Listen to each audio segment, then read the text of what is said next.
नमस्कार दोस्तों, मैं हूं आपकी अपनी डॉक्टर सुमेधा भोसले। मुद्दे की बात नामक हमारे इस विशेष कार्यक्रम में आप सभी का हार्दिक अभिनंदन और स्वागत है। और आज के हमारे चर्चा का मुख्य विषय है हार्ट हेल्थ यानी हृदय का स्वास्थ्य।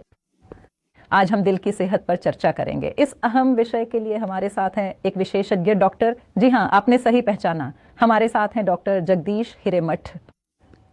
चलिए अब हम अपनी चर्चा की शुरुआत करते हैं। सबसे पहले तो हमारे कार्यक्रम में आपका बहुत बहुत स्वागत है। जैसा कि हम देख रहे हैं आजकल दिल से जुड़ी बीमारियों का खतरा लगातार बढ़ता ही जा रहा है, तो ऐसे में हमें किस उम्र से अपनी सेहत के प्रति सावधानी बरतनी शुरू कर देनी चाहिए? और क्या छोटे बच्चों में भी कुछ जन्मजात हृदय संबंधी समस्याएं देखने को मिलती हैं?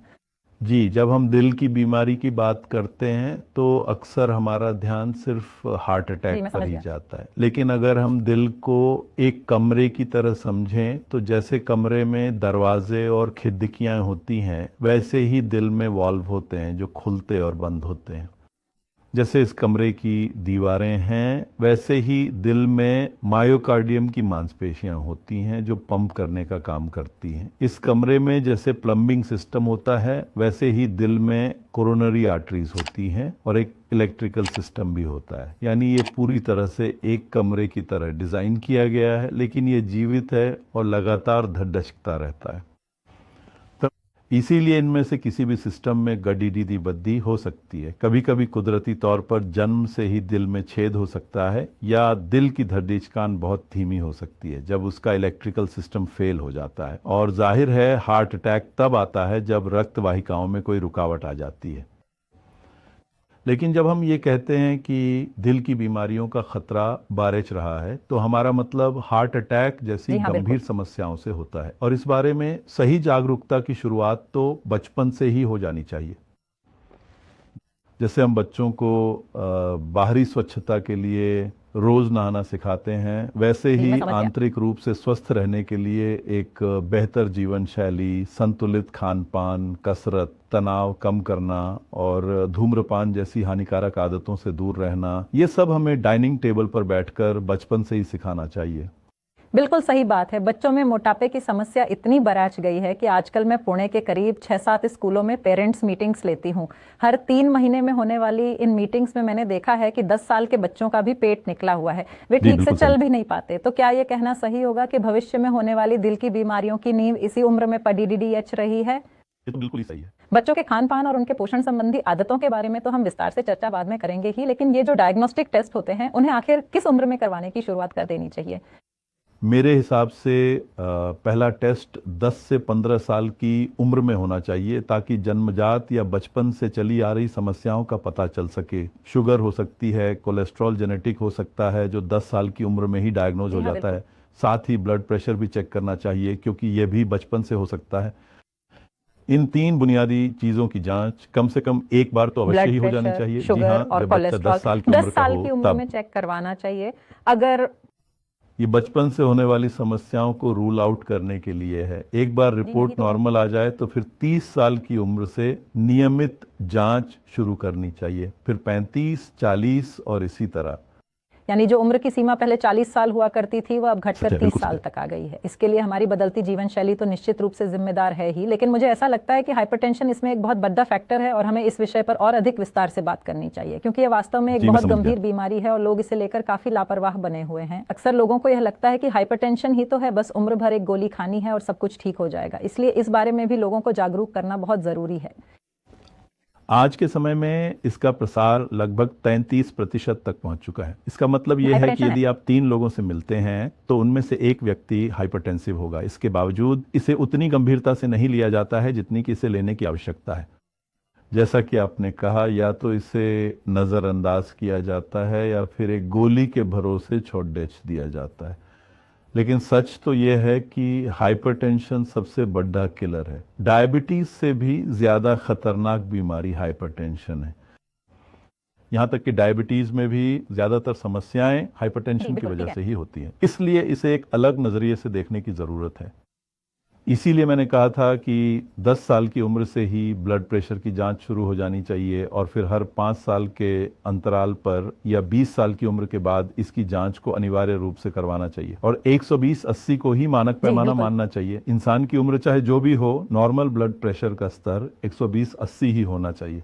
मतलब पहले जो 40 के बाद प्लस माइनस 10 चलता था वो अब काफी वह पुराना पुरानी हो गया बातें है। अब बीते कल की बात हो गई हैं। हमारे शरीर के सभी अंग आप कह सकते हैं कि 120-80 के मानक के हिसाब से ही पूरी तरह से बने हुए हैं। अब आप बस एक बार कल्पना कीजिए कि यदि किसी व्यक्ति की आंखों या फिर दिमाग पर लगातार 150-100 का दबाव बना रहे तो फिर कुछ ही दिनों के भीतर वह अंग पूरी तरह से काम करना बंद कर देगा। इसीलिए चिकित्सा का नियम यही कहता सही है बात है। कि हर किसी का ब्लड प्रेशर 120-80 के स्तर पर ही बना रहना चाहिए। यदि 80 वर्ष की आयु के बुजुर्ग व्यक्ति को 120 बीपी रखने पर चक्कर आ रहे हो तो ऐसी स्थिति में हम 140 से 145 तक की छूट दे देते हैं, परंतु हमें सदैव ध्यान रखना चाहिए कि सामान्य रक्तचाप 120-80 ही माना जाता है। लेकिन हाइपरटेंशन होने की वजह क्या है? मतलब हाइपरटेंशन से दिल की बीमारी होती है, पर खुद हाइपरटेंशन क्यों होता है? अब अगर हम पूछें कि चश्मा क्यों लगता है तो इसका क्या जवाब होगा? वैसे ही डायबिटीज क्यों होता है, इसकी असल वजह हमें नहीं पता। मेडिकल साइंस में यही विडंबना है कि कई बीमारियों की जड़ डीएच हमें आज भी नहीं पता, लेकिन बीमारी होने के बाद क्या करना है ये हमें अच्छे से पता है। ये तो पता है, बट हाइपरटेंशन से बचाव कैसे करें? वही पुरानी घिसी पिटी बातें, जैसे बढ़ता वजन या खाने में नमक का ज्यादा इस्तेमाल। जी हाँ, इन पर नमक के ध्यान बारे में देकर आप इससे बच सकते हैं। साथ ही लंबे समय का तनाव भी हाइपरटेंशन यानी हाई ब्लड प्रेशर की बड़ी वजह है। इसलिए अगर हम अपने वजन, नमक के सेवन और तनाव के स्तर पर सही ढंग से काबू रखें तो हम काफी हद तक इस समस्या से अपना बचाव कर सकते हैं। और जिन लोगों को पहले से ही हाई ब्लड प्रेशर की शिकायत है, यदि इन तीनों चीजों को बेहतर तरीके से संभालने के बाद भी उनका बीपी नॉर्मल नहीं होता है तो फिर उन्हें डॉक्टर की सलाह पर दवा लेनी ही पड़ती है। तो क्या साधारण नमक की जगह सेंधा नमक इस्तेमाल करना नहीं, ये गलत चाहिए? है। क्या उससे कोई फर्क पड़ी डीएचता है, या नमक की मात्रा ही आप कम सभी लोगों रखनी चाहिए? मतलब क्या खाने में ऊपर से नमक नहीं लेना चाहिए, या खाना पकाते समय ही कम डालना चाहिए, या फिर आजकल जो ज्यादा नमक और चीनी वाला प्रोसेस्ड फूड मिलता है उसे अवॉइड करना चाहिए? नहीं, खाना पकाते समय जो नमक डालते हैं वह ठीक है, लेकिन ऊपर से नमक लेना यानी टेबल सॉल्ट का इस्तेमाल हर घर में बंद होना चाहिए। साथ ही अचार, पापड़ जी, बिल्कुल ठीक है। डीडीएच, चटनी, चिवददा, फरसान और नमकीन जैसी चीज़ों पर कंट्रोल ज़रूरी है, क्योंकि इनमें स्वाद बढ़ाने या प्रिजर्वेटिव के तौर पर बहुत ज़्यादा नमक होता है। वो जो चिप्स वगैरह होते हैं उन सब में सब में तो वो कंट्रोल्ड होना चाहिए। मतलब ऐसा कोई नहीं कह सकता कि उसे पूरी तरह बंद कर दो, लेकिन रोज रोज तो वो नहीं होना चाहिए, या हमें इस बात की अवेयरनेस होनी चाहिए कि इसमें नमक ज्यादा है, हमें उस पर ध्यान देना चाहिए। अब जैसे मैं खुद डाइट फॉलो करती हूँ या दूसरों को बताती हूँ, तो हमारी तरफ या वेट मेंटेन करने वालों की तरफ देखने का नजरिया ऐसा होता है कि ये किस लिए जीते हैं, जीने के लिए खाते हैं या खाने के लिए जीते हैं, जैसा हम पहले कहते थे। लेकिन अब ऐसे डाइट करने वालों को देखने का नजरिया भी थोड़ा मजाकिया हो गया है। लोग काफी कमेंट्स पास करते हैं। सही है, और मैं तो बहुत लोगों से कहता हूं कि आपका जो पूरा फ्रेंड्स ग्रुप है ना, वो सब मिलकर सुधार करें। जी हाँ, मतलब अगर कोई एक ही इंसान परहेज करने लगे तो बाकी लोग कहते हैं अरे पागल है क्या, और उसे ग्रुप से अलग थलग कर देते हैं। ऐसा करने के बजाय सबको ये कहना चाहिए कि भाई अपनी फिजिकल हेल्थ को टॉप रेंज पर रखेंगे, फिजिकल हेल्थ हमारी टॉप प्रायोरिटी होगी। उसके लिए जो भी करना पड़े डीडीए हम सब मिलकर करेंगे, यानी एक दूसरे की मदद करेंगे। फिर उसमें ये सब आता ही है, नमक पर कंट्रोल, चीनी पर कंट्रोल, वजन कंट्रोल में रखना वगैरह।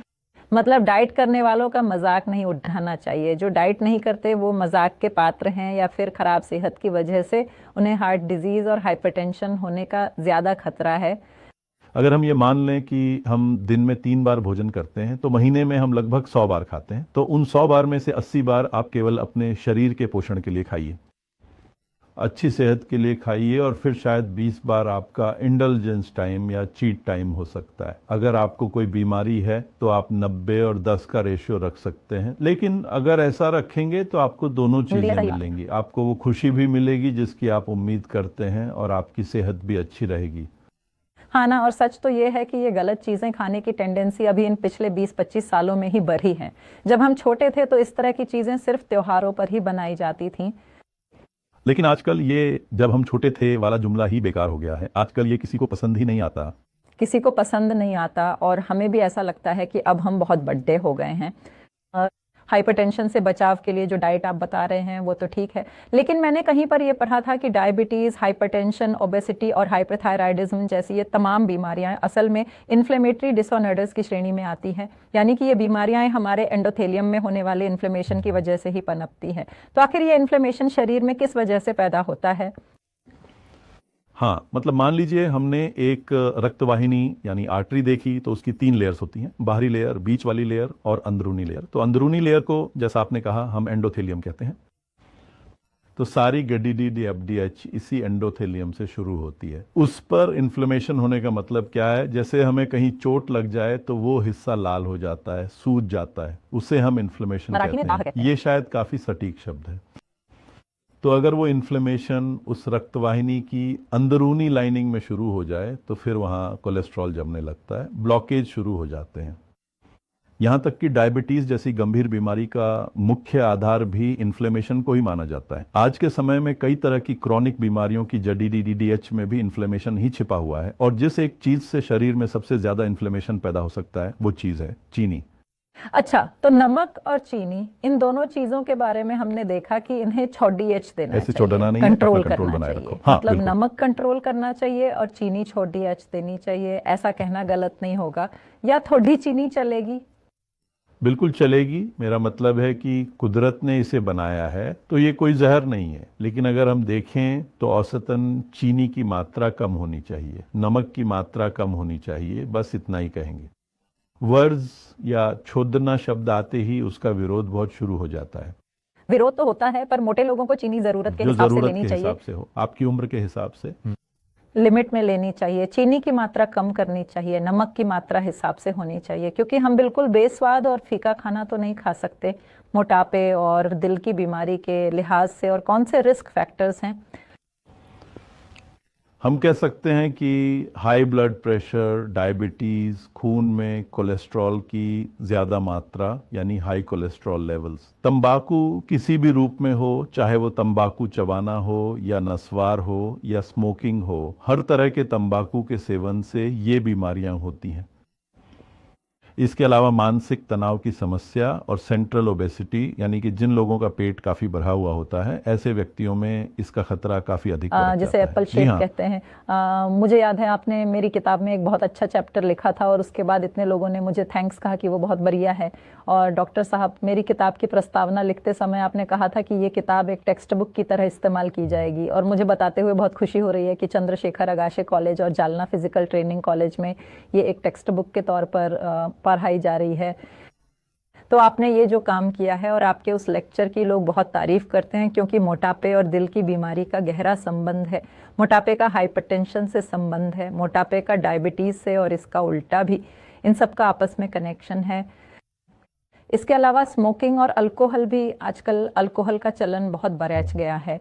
और अल्कोहल के मामले में भी मुझे याद है कि कुछ साल पहले अगर मैं कहती थी कि मैं ड्रिंक्स नहीं लेती तो लोग इज्जत से देखते थे, और अब अगर बताओ कि हम ड्रिंक्स नहीं लेते तो वो बड़ी दया भरी नजरों से देखते हैं कि अरे रे, ये कितने बड़े सुख से वंचित रह गए। लेकिन उस अल्कोहल के भी बहुत बुरे नतीजे हैं। ये रक्तवाहिनियों में जो जलन या इन्फ्लेमेशन होता है, क्या उसके पीछे एसिडिटी का कोई कनेक्शन है? रक्तवाहिनियों की जलन की वजह नहीं, एसिडिटी बिल्कुल तो नहीं नहीं। है बात यह है कि एसिडिटी के लक्षण और हार्ट अटैक के लक्षण काफी मिलते जुलते होते हैं, इसलिए कंफ्यूजन हो सकता है। लेकिन एसिडिटी की वजह से किसी भी तरह की दिल की बीमारी नहीं होती। यानी रक्तवाहिनियों के उस एंडोथेलियल इन्फ्लेमेशन के लिए वो जिम्मेदार नहीं है। आजकल स्टेटस में एक नया वर्ग आने लगा है, मतलब जिम में एक्सरसाइज करते समय 18 साल के बच्चों के पेरेंट्स आते हैं कि जिम की एक्सरसाइज करने से इसे हार्ट अटैक तो नहीं आएगा ना, क्योंकि आजकल जिम में एक्सरसाइज करते हुए हार्ट अटैक आने या मैराथन रनर के कोलैप्स होने की खबरें आती हैं। या परसों ही कोई मॉडल थी जिसने एंटीऑक्सीडेंट्स लिए थे, इसलिए उसे एंटी एजिंग दवाइयाँ ली थी, या आजकल मोटापा कम करने के लिए अलग अलग इंजेक्शंस आए हैं जो फिल्म इंडस्ट्री के कई लोग लेते हैं, और जिसके शरीर पर काफ़ी बुरे असर भी होते हैं। इस वजह से पेरेंट्स और लोग जिम में कसरत करने से भी डरने लगे हैं। तो ऐसी स्थिति में हम उन्हें क्या सलाह देंगे? ये जो मौतें होती हैं, अचानक मौतें, जैसे जिम करते समय मैराथन रनर या कोई हिमालयन ट्रैक पर गया हो, तो वो हार्ट अटैक नहीं होते, वे सडन कार्डियक डेथ या सडन कार्डियक अरेस्ट होते हैं। मतलब हार्ट अटैक में, जैसा हमने पहले कहा, रक्तवाहिनी में थक्का बन जाता है, सीने में दर्द, पसीना आना, ये सब लक्षण हमें पता है। लेकिन सडन कार्डियक डेथ में हार्ट का इलेक्ट्रिकल सिस्टम फेल हो जाता है, जैसे कोई ट्यूब शॉर्ट सर्किट होकर फड़फड़ाकर बुझ जाती है, वैसे ही हार्ट का इलेक्ट्रिकल सिस्टम फड़फड़ाता है। इसे हम वीएफ कहते हैं और अचानक हार्ट बंद हो जाता है। वीएफ का फुल फॉर्म क्या है? Ventricular fibrillation. लेकिन फिर इसका कारण क्या है? इसका कारण है एक्सेसिव यूज, मतलब किसी को आदत नहीं है। अब हर मैराथन में एक व्यक्ति कोलैप्स होता है, हम देखते ही हैं, या हर बार जब नवरात्रि आती है तब कोई ना कोई छोटा लड्डी एच का या लड्डी एच की कोलैप्स हो जाते हैं। तो जब हार्ट का जरूरत से ज्यादा इस्तेमाल किया जाता है कम समय में, तब उसमें शॉर्ट सर्किट हो सकता है। अचानक उस पर लोड बरच गया, भार बरच गया, तो उसे कार्डियक अरेस्ट कहना चाहिए। लेकिन फिर कार्डियक अरेस्ट होना क्या आखिरकार ये दिल की बीमारी का ही एक प्रकार है? हार्ट के इलेक्ट्रिकल सिस्टम में कुछ गड़बड़ी बद्दी उत्पन्न हो गई है, गद्दबदी। और दिल की बीमारी को हम क्या कहते हैं? Heart attack. मतलब वो किस वजह से होता है? दिल की रक्तवाहिनी यानी प्लम्बिंग सिस्टम में बना हुआ क्लॉट। लेकिन ये क्लॉट अचानक कैसे बन जाता है? नहीं, ये धीरे धीरे होने वाली बीमारी है। जैसे हमने पहले कहा कि अंदर की रक्तवाहिनियों की इनर लाइनिंग में इन्फ्लेमेशन होता है, उस पर कोलेस्ट्रॉल की परतें जमने लगती हैं, और जैसे किसी पाइप में जंग लग जाए वैसे ही एलडीएल यानी बैड कोलेस्ट्रॉल की परतें धीरे धीरे अंदर से भरने लगती हैं वो आर्टरी। और ये एक सालों की प्रोसेस है, मतलब कुछ सालों में 20%, 25%, ऐसे बढ़ते बढ़ते 70-80% होने तक पता भी नहीं चलता कि क्या हो रहा है। फिर उस पर अचानक एक दिन खून का थक्का बन जाता है, और फिर इससे हार्ट अटैक वगैरह के वो सारे लक्षण होते हैं जो हमें पता है। क्या क्या लक्षण हैं वो हम सबके लिए एक बार रिवाइज कर लेते हैं। हाँ, मुख्य रूप से सीने के बीचों बीच तेज दर्द होना, ये मेन लक्षण है। कुछ लोगों को ऐसा लगता है जैसे दबाव पर डीडीएच रहा हो। मेरे एक पेशेंट ने मुझे बताया था कि उन्हें ऐसा महसूस हुआ जैसे किसी भारी भरकम हाथी ने उनके सीने पर अपना पैर रख दिया हो, इतना भयंकर दबाव महसूस हो रहा था। और वो जो बेचैनी या घबराहट होती है वो धीरे धीरे फैलती है बगल की तरफ, या फिर ऊपर गर्दन और जबड़े तक जा सकती है, या फिर पीठ के हिस्से में भी महसूस हो सकती है। कभी कभी दोनों हाथों में भी दर्द या भारीपन महसूस हो सकता है। आमतौर पर डायफ्राम के नीचे के हिस्से में हार्ट अटैक के मरीजों को कोई खास तकलीफ नहीं होती है। लेकिन अगर किसी को ऐसा कुछ हुआ, तेज दर्द हो रहा है, इधर उधर फैल रहा है, पसीना आना, आंखों के सामने अंधेरा छाना, उल्टी होना, ये सब हार्ट अटैक के गंभीर लक्षण हैं। जब रक्तवाहिनी 100% बंद हो जाती है, दिल का एक हिस्सा अब मरने की कगार पर होता है, तो उस समय जो होगा वो सब हार्ट अटैक के लक्षण हैं। हिंदी फिल्मों में जैसे दिखाते हैं उसी तरह के वो लक्षण होते हैं।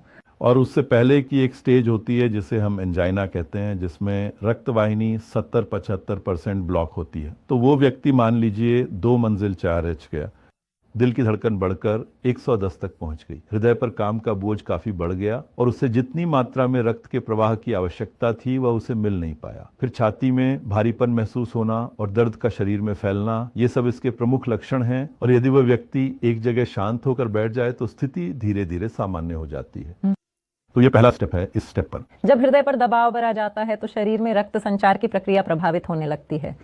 हाँ, मतलब दिल का काम ज्यादा हो गया और उस अनुपात में उसे ब्लड सप्लाई नहीं मिली। मतलब कई बार लोगों को ये समझना मुश्किल होता है कि रक्तवाहिनियां कहाँ होती हैं। तो मैं कहता हूँ कि जैसे पुराने जमाने में बैंक का कैशियर होता था, कैशियर कैश लेता था और कैश देता था, लेकिन वो काम करने के लिए उसे अलग से सैलरी मिलनी चाहिए थी। ये कितनी बेहतरीन मिसाल है। ये बहुत पुरानी मिसाल है। तो वैसा ही ये हार्ट का है। हार्ट में खून आता है और पूरे शरीर को सप्लाई करने का काम हार्ट करता है, लेकिन वो काम करने के लिए उसे जो ब्लड सप्लाई मिलती है उसे हम कोरोनरी आर्टरी कहते हैं। कैशियर का बोनस या कैशियर की सैलरी? सैलरी की बात, जी हाँ। हृदय को यदि सुचारू रूप से रक्त की आपूर्ति मिलती रहे तो वह भली भांति कार्य करता है, और यदि उस आपूर्ति में किसी प्रकार की रुकावट आ जाए तो हार्ट अटैक हो जाता है। हाँ, एंजाइना पहला स्टेप है, और अगर वो रक्तवाहिनी पूरी तरह बंद हो गई तो फिर हार्ट अटैक। अच्छा, मतलब इस्केमिक डिजीज, एंजाइना और हार्ट अटैक, ये 3 प्रकार हैं। तो फिर इस्केमिक डिजीज और एंजाइना में क्या फर्क है? इस्केमिक डिजीज और एंजाइना एक ही हैं जब रक्तवाहिनी पूरी तरह बंद नहीं हुई है, लेकिन कुछ काम करने पर हार्ट पर लोड आता है, कुछ लक्षण दिखते हैं। इंसान एक जगह बैठ जाए तो नॉर्मल हो जाता है, या कुछ लोग जीभ के नीचे वो गोली रखते हैं, उससे भी नॉर्मल हो जाता है। वो जो गोली थी उसके पीछे एक बहुत ही दिलचस्प किस्सा है किसी को ऐसे ही एरोबिक्स क्लास करते समय अचानक ऐसा महसूस हुआ और हमने बचाव के तौर पर अपने पास वो गोलियां रखी थी, और वो गोली रखने के बाद इतनी एसिडिटी BRH गई कि उसे और भी लगने लगा कि अब पक्का ये प्रॉब्लम होने वाली है। तो उस बारे में क्या गाइडलाइंस हैं? क्या वो गोली सबको अपने पास रखनी चाहिए? मतलब अगर अब हम कहें कि अगर अचानक ऐसा लगे कि दिल का दौरा पड़ी DDH रहा है तो क्या करना चाहिए? मेरे ख्याल से पहली चीज हमें ये देखनी चाहिए कि इसे कहाँ ले जाना है, इसका विचार सबसे पहले करना चाहिए। मतलब मान लीजिए 2-3 लोग हैं तो एक को उसके ट्रांसपोर्ट की व्यवस्था देखनी चाहिए। मतलब एम्बुलेंस बुलानी है, रिक्शा से ही जाना है, अपनी गाड़ी से जाना है, पास में कौन सा हॉस्पिटल है, ये सोचने वाला एक व्यक्ति होना चाहिए। जो दूसरा व्यक्ति है जिसे काफी तकलीफ महसूस हो रही है उसे 45 डिग्री के कोण पर लिटा देना चाहिए। इसका मतलब यह है कि उन्हें न तो पूरी तरह से बिठाना है और न ही बिल्कुल सीधा लिटाना है। आप 2-3 तकियों का सहारा लेकर या फिर किसी इजी चेयर का उपयोग करके उन्हें इस तरह 45 डिग्री के कोण पर आराम से बिठा सकते हैं।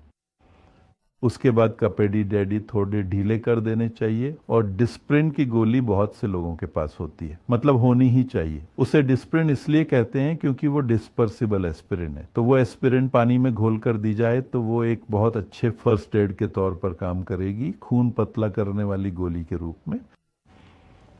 फिर अगर हार्ट अटैक का कोई पेशेंट हो तो उन्हें डॉक्टर द्वारा बताई गई जीभ के नीचे रखने वाली गोली अगर उस समय दी जाए तो वो बहुत ही उपयोगी साबित होती है। इतना भी कर लिया तो काफी फर्स्ट एड हो जाता है। पर आजकल प्रॉब्लम ये है कि घर में बस 2 ही लोग होते हैं। अब हर जगह हमारे इस इलाके में देखें तो बच्चे कहीं बाहर हैं और बस 2 ही लोग साथ रह रहे हैं। तो ऐसे में ये गोलियां घर में होना बहुत ज़रूरी है। मतलब अगर पोजीशन देख ली और डिस्प्रिन की गोली दे दी तो भी काफ़ी हद तक कंट्रोल हो सकता है, और फिर पेशेंट को तुरंत किसी हॉस्पिटल ले जाना चाहिए। हमें ऐसा हॉस्पिटल ढूंढना चाहिए जहां ICU हो, कैथ लैब हो, एंजियोग्राफी और एंजियोप्लास्टी हो सके। अगर हम एकदम पाडी DDH के छोटे से नर्सिंग होम में ले गए तो बेचारे वो लोग भी मुश्किल में पाडी DDH जाते हैं। लोग घबरा जाते हैं या GP के पास चले जाते हैं, फैमिली डॉक्टर्स नहीं हैं, पर फिर भी ऐसे डॉक्टर्स के पास नहीं जाना चाहिए। जहां ICU हो वहीं जाना चाहिए। अच्छा, अगर हाइपरटेंशन हो तो क्या लक्षण होते हैं? हाइपरटेंशन वाले व्यक्ति को आमतौर पर वही होता है कि चलने या सीढ़ियां चढ़ने के बाद दम फूलना या उनके सिर के पिछले हिस्से में दर्द होता है। मतलब कान के पीछे जो जोड़ने वाली लाइन है वहां दर्द होने लगता है, या आंखों के सामने अंधेरा छा जाता है, या चक्कर आते हैं। लोग सिर भारी होने जैसी शिकायत करते हैं, पर फिर पहचाने कैसे कि ये हाइपरटेंशन ही है या दिल की बीमारी? क्योंकि कई बार हम कहते हैं ना कि अगर हाइपरटेंशन हो तो थोड़ा टहलने या चेहरे पर ठंडा पानी मारने से प्रेशर नापने पर वो थोड़ा कम हो सकता है। और अगर कहीं हार्ट अटैक हुआ और हम टहलने निकल गए तो लेने के देने पड़ी DDH जाएंगे, तो ये कैसे पता चल सकता है? नहीं, ये शिकायतें पूरी तरह अलग होती हैं और इन्हें आसानी से पहचाना जा सकता है। आगे फिर हॉस्पिटल जाने पर एक प्रॉब्लम आती है। आजकल तो एक अजीब सा चलन देखने को मिल रहा है कि अगर आप किसी विशेष अस्पताल में चले जाएं तो वहां तमाम तरह की जांचें पूरी होने के बाद एंजियोप्लास्टी किए बिना वे मरीज को घर जाने ही नहीं देते। ऐसी बातें अक्सर सुनने को मिलती हैं, और ऐसी स्थिति में अक्सर हमें यह महसूस होता है कि हमें अपने किसी भरोसेमंद या करीबी डॉक्टर से परामर्श ज़रूर लेना चाहिए। यानी उस नाजुक वक्त पर मरीज के परिजनों के मन में एक बहुत बड़ी दुविधा और उलझन पैदा हो जाती है। अगर किसी का पैर फ्रैक्चर हो जाए तो प्लास्टर चढ़ाना पड़ डसता है, ये हमें पता है कि नहीं। हम ऐसा तो नहीं कहते ना कि अरे पैर फ्रैक्चर हो गया, एक्सीडेंट हुआ, हम ऑर्थोपेडिक के पास गए और वो प्लास्टर चढ़ाकर ही छोड़ देगा। ऐसा नहीं होता। वो बीमारी के हिसाब से होता है, और किसी को बेवजह एंजियोप्लास्टी के लिए मजबूर करना नामुमकिन है, क्योंकि सब कुछ रिकॉर्डेड होता है। पूरी CD तैयार होती है। वो CD पूरी तरह पब्लिक डोमेन में होती है। वो CD लेकर आप बाद में किसी को भी दिखा सकते हैं। इसलिए मेरे ख्याल से ये सब सोचने के बजाय सामने जो भी डॉक्टर उपलब्ध हो बस उस पर भरोसा करें। पेशेंट को बचाना कैसे है, इस पर ध्यान देना चाहिए। और अगर आप उस डॉक्टर पर अच्छा भरोसा जताते हैं तो वो और भी ज्यादा जिम्मेदारी महसूस करता है। इसके बाद उनका मनोबल और भी अधिक बढ़ जाता है। बिल्कुल सही कहा आपने। और मेरा तो ये मानना है कि अगर आज के दौर में वो पुराना फैमिली डॉक्टर वाला कॉन्सेप्ट कहीं खो गया है तो उसकी जगह डॉक्टर इन फैमिली वाला एक नया कॉन्सेप्ट जरूर होना चाहिए। मेरा मतलब ये है कि परिवार का कोई अपना करीबी रिश्तेदार हो या फिर किसी दोस्त का बेटा ही क्यों ना हो, कोई ना कोई ऐसा व्यक्ति तो होता ही है जो बस एक कॉल की दूरी पर आपके लिए हमेशा मौजूद रहे। और फिर चाहे वो व्यक्ति कनाडा में ही क्यों ना बैठा हो, आप बेझिझक उससे संपर्क कर सकें। हमारे डॉक्टर भी नेक दिल हैं, उनसे भी कांटेक्ट करने में कोई हर्ज नहीं अगर ऐसी कोई अपडेट हो, ताकि तसल्ली हो जाए। नहीं, ऐसा नहीं है। उन्हें बस ये फैसला लेना चाहिए, जरूरी नहीं कि वो कार्डियोलॉजिस्ट ही हो, पर बस इस वक्त क्या करना है, हॉस्पिटल जाना है या नहीं, या इनसे कांटेक्ट करो। कभी कभी क्या होता है, पेट में दर्द हो रहा है तो क्या करें, ये फैसला ही नहीं ले पाते, तो इस डॉक्टर के पास जाओ। ये फैसला तो उस डॉक्टर इन द फैमिली को लेना चाहिए। लेना चाहिए। सही बात है, क्योंकि पेशेंट की जान बचना ज़रूरी है और मेडिको लीगल की जो कंडीशंस आपने बताई उसके हिसाब से उसकी सीडी बनाई जाती है, इसलिए कोई भी डॉक्टर आपको धोखा नहीं देगा। इसलिए आप अपने मन में इस तरह की कोई भी शंका बिल्कुल मत रखिए, क्योंकि उस नाजुक घड़ी में मरीज की जान बचाना ही डॉक्टर की सबसे पहली प्राथमिकता होती है। और अगर सच कहूँ तो मरीज का सही सलामत बच जाना ही एक डॉक्टर की असली कामयाबी मानी जाती है।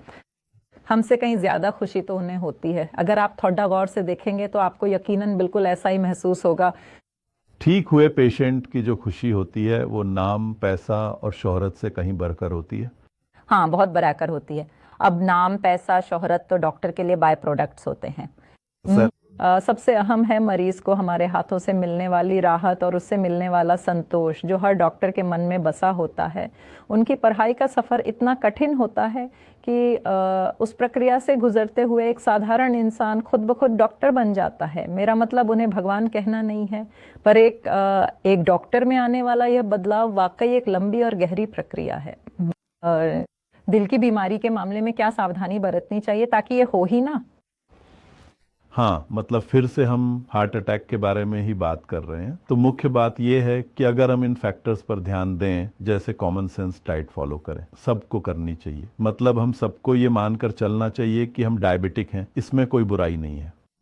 हर इंडियन में वो टेंडेंसी होती ही है, मतलब होने की। या अगर 33% लोगों को ब्लड प्रेशर होने वाला है तो कभी हमें भी हो सकता है, ऐसा मानकर चलने में कोई हर्ज नहीं। मतलब ज्यादातर लोगों को कॉमन सेंस डाइट फॉलो करनी चाहिए। हमें नियमित और सही ढंग से व्यायाम करना चाहिए। योग और मेडिटेशन का मन मस्तिष्क पर गहरा सकारात्मक प्रभाव पड़ता है। ये शरीर के साथ साथ मन का लचीलापन भी बढ़ाते हैं, खासकर जब आप ध्यान की गहराई में उतरते हैं। तो इन चीज़ों की वजह से डाइट, एक्सरसाइज और स्ट्रेस मैनेजमेंट, ये 3 सिद्धांत हैं। और चौथा जाहिर है कि जिसे कहते हैं नशा छोड़ना, ये चौथा हिस्सा है। पर इससे भी बढ़कर अब WHO की एक बड़ी स्टडी आई है। उसमें उन्होंने क्या ढूंढ निकाला है कि अगर आपको स्वस्थ रहना है, ठीक से जीना है, तो पहला जरूरी फैक्टर है आपका सामाजिक दायरा, आपके कितने दोस्त हैं, आपका सोशल कांटेक्ट कितना है। ये नंबर 1 फैक्टर है।